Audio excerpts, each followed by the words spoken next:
Bonjour à toutes et à tous, je suis content de vous retrouver pour une nouvelle vidéo autour de notre thème favori. Aujourd'hui un peu d'histoire, nous allons parler de la pratique du Reiki du temps de Mikao Usui Sensei, le fondateur.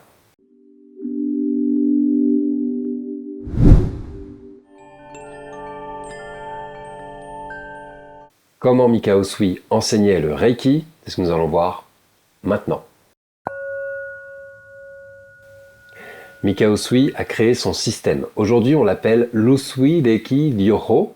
Usui, c'est Mikao Usui. Reiki, c'est l'énergie vitale universelle. Ryoho, c'est la technique ou la méthode. Usui Reiki Ryoho. On appelle ça comme ça, le Reiki de Mikao Usui. Mais de son temps, c'était Shin Shin Kaisen Usui Reiki Ryoho. Une phrase beaucoup plus longue qui indique le système d'enseignement de Mikao Usui. Qu'est-ce que ça signifie? Shin et Shin, c'est l'esprit et le corps. Kaizen, c'est l'amélioration. Usui, c'est Mikao Usui, le fondateur. Reiki, c'est l'énergie vitale. Et Ryoho, la méthode. Shin Shin Kaizen Usui Reiki Ryoho, c'est la méthode de Mikao Usui d'amélioration de l'esprit et du corps par la pratique du Reiki. Cet enseignement, donc, la technique de Reiki de Mikao Usui pour améliorer l'esprit, la dimension psycho-émotionnelle et le corps, donc notre équilibre physiologique et physique, était transmise dans l'école fondée par Mikao Usui. On l'appelle l'Usui Reiki Ryoho Gakkai, Gakkai étant l'organisation, l'association, le centre de formation. Vous avez appris le Reiki, probablement si vous suivez cette formation, si vous avez été formé chez nous à l'école de Reiki intégrative ou dans d'autres centres de formation, vous l'avez appris de manière très rapide. Vous avez appris le premier degré en 1 ou 2 jours, deuxième degré en 1 ou 2 jours, ainsi de suite. Des écoles comme la nôtre ont reconstitué les enseignements de Mikao Usui de l'époque et nous avons structuré des formations beaucoup plus longues. Nous avons un stage de maître Reiki certifié en 1 an par exemple, dont vous avez probablement entendu parler, sinon je vous ai mis les liens sous la vidéo. Mais du temps de Mikao Usui, c'était beaucoup plus progressif que cela.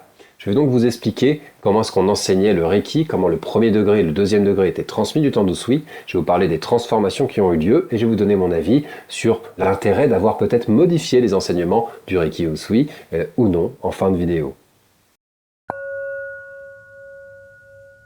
Le premier degré de Reiki Usui, c'est Shoden. Den, c'est l'enseignement. Sho, c'est les débutants. L'enseignement pour les débutants que nous avons appelé aujourd'hui le premier degré. Du temps de Mikao Usui, Shoden comportait 4 sous-degrés. Et à chacun de ces sous-degrés, nous apprenions des techniques spécifiques, des techniques particulières. L'ensemble de l'enseignement allait transmettre la perception de l'énergie par le scan du Byosen et le Reijiho, la technique intuitive. La perception impeccable de l'énergie qui était transmise dans les formations Shoden du temps de Mikao Usui, qui est toujours transmise à l'école, l'Usui Reiki Ryoho Gakkai, donc l'organisation fondée par Usui. Dans Shoden, on allait apprendre à percevoir l'énergie, mais on allait aussi apprendre à travailler sa propre énergie personnelle. Comment est-ce que l'on fait cela dans le Reiki Usui? À la fois par la méditation, des respirations spécifiques, le Gasho, la récitation de Gokkai, mais aussi par la récitation de 125 poèmes de l'empereur Meiji, les waka. Les waka sont à la fois des poèmes spirituels qui nous inspirent, dont le sens élève l'âme, donc cette dimension psycho-émotionnelle, l'esprit, on peut l'appeler comme ça aussi, la pratique, la méditation avec ces concepts spirituels allait élever l'âme, donc élever notre énergie, puisque notre dimension psycho-émotionnelle est un générateur d'énergie énorme. Il y avait 125 poèmes, mais ces poèmes, ces waka, ont aussi une structure rythmique particulière qui génère une énergie. Ces waka sont des kototama. Le kototama, au Japon, c'est l'art d'agencer les consonnes et les voyelles, les sons pairs et les sons mères, le te, pe, que, pe, me et le o, a, i, ou. Et en agençant ces sons-là, on génère des sons porteurs de force. Mikao Usui a inclus 125 waka sur le modèle du kototama dans la pratique du Reiki. Dans le Reiki Usui, au premier degré, vous devez apprendre par cœur ces waka. Vous devez les connaître par cœur, vous devez en faire la base aussi de votre vie, parce que ce sont à la fois des sons porteurs de force et des enseignements spirituels qui sont donnés dans des poèmes très courts. Et par la pratique répétée des waka, des méditations spécifiques et par l'entraînement de perception de l'énergie, on pouvait compléter Shoden, on ne passe au deuxième degré, Okuden, que lorsqu'on a une perception impeccable de l'énergie et qu'on est capable de résoudre tous les blocages énergétiques que l'on perçoit dans les mains. Alors, qui peut dire qu'on est capable de faire ça? Comment est-ce que c'est validé? On peut se poser la question, parce que dans ma formation aujourd'hui, plus personne ne fait ça, vous avez bien remarqué, je pense.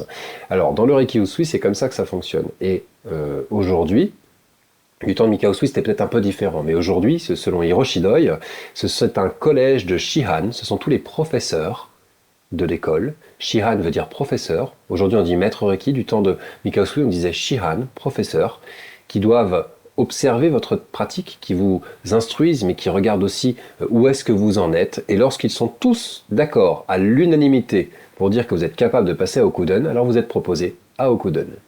Le deuxième degré, c'est donc Okuden. Alors, il y a beaucoup moins d'informations qui sont transmises sur Okuden du temps de Mikao Usui, mais ce que l'on sait, c'est que les symboles du deuxième degré que l'on a aujourd'hui étaient transmis dans leur version primitive, c'est-à-dire sans les modifications de Madame Takata. J'ai fait beaucoup d'autres vidéos là-dessus, donc on ne va pas s'étendre sur cette question. Mais ce que l'on sait, c'est qu'il était aussi structuré en 2 sous-degrés et qu'on devait s'entraîner longuement. Selon Hiroshi Doi, qui a été formé à l'Usui Reiki-ryo Gakkai, ça peut prendre des années pour compléter Shoden et Okuden. Lui-même a mis 10 années pour compléter entièrement Shoden et Okuden. 10 ans pour valider son deuxième degré. C'est comme ça dans le Reiki Usui, mais ça s'est énormément transformé suite aux modifications de Madame Takata. Vous comprenez que pour transmettre ces enseignements, il fallait un dojo, il fallait plusieurs shihan disponibles en permanence, et il fallait également une grande disponibilité chez l'élève qui puisse se rendre de nombreuses fois au dojo pour s'entraîner, pratiquer, développer ses capacités. Si le Reiki n'avait pas changé, vous ne seriez pas en train de regarder cette vidéo, je ne serais pas maître Reiki, parce que les modifications qui ont eu lieu par la suite, après la Seconde Guerre mondiale, ont permis au Reiki de se développer de manière beaucoup plus rapide. Du temps de Mikao Usui, dans le Reiki Usui, c'est des années pour maîtriser le premier degré. Je vous ai expliqué un petit peu comment. Mais Madame Takata, maître Reiki, la première maître Reiki sur le continent américain, a commencé à développer un nouveau style de Reiki, un Reiki simplifié. Elle a enlevé les entraînements de la perception de l'énergie obligatoire, la technique du Reiji-ho, que pourtant elle connaissait, la technique intuitive pour percevoir l'énergie. On sait qu'elle connaissait cette technique, elle l'a écrit dans son journal intime et ça a été partiellement publié dans un livre. Elle connaissait cette technique mais elle les a enlevées. Elle a remplacé tout cela par une seule séance, le traitement de base. Elle traitait toutes les zones clés du corps qu'elle connaissait dans ses formations et elle invitait ses élèves à toujours pratiquer de la même manière. En simplifiant de cette manière-là, en apportant d'autres simplifications, ça permettait d'aller en stage, de recevoir le Reiki en 2 jours, d'avoir le traitement de base et de le donner immédiatement aux autres. C'est donc grâce à ces simplifications que le Reiki a pu se répandre sur la Terre entière, parce que l'on sait que tout le monde, ou presque, aujourd'hui, a Madame Takata dans sa lignée. Si on a Madame Takata dans sa lignée, on ne fait pas de Reiki Usui, mais c'est ok, parce que l'énergie, grâce à Madame Takata, a pu se déployer et se répandre sur la Terre entière. Je pense qu'il faut l'honorer comme une initiatrice, même peut-être la maître Reiki, l'une des plus influentes au monde, qui nous a permis aujourd'hui de toutes et tous bénéficier de cette merveilleuse énergie.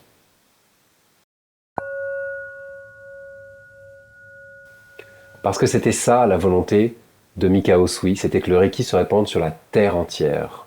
Le seul document que l'on ait de la main de Mikao Usui, c'est son manuel, le Ikkei, que je vous invite également à télécharger dans les liens sous la vidéo. C'est une vidéo sur l'histoire, je vous ai donné donc beaucoup de sources.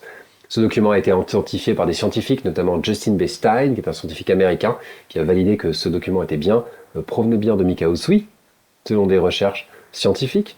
Donc ce manuel, le Ikkei, rédigé par Mikao Usui, a une en-tête, commence par une présentation. Et Mikao Usui indique que sa volonté est que le Reiki se répande sur la Terre entière et qu'il puisse faire du bien à tout le monde. Eh bien, c'est grâce au changement de Madame Takata que la prophétie, le vœu, l'intention de Mikao Usui a pu se réaliser. On le sait. Si le Reiki Usui était resté tel quel, personne ne pratiquait le Reiki aujourd'hui. L'école fondée par Mikao Usui est en train de disparaître à l'heure où je vous fais cette vidéo. Ils n'ont plus que 300 membres environ et parce que justement l'enseignement est très dur à transmettre, ils ne peuvent pas trouver suffisamment de monde pour faire fonctionner l'organisation et elle est en train de fondre à vue d'œil.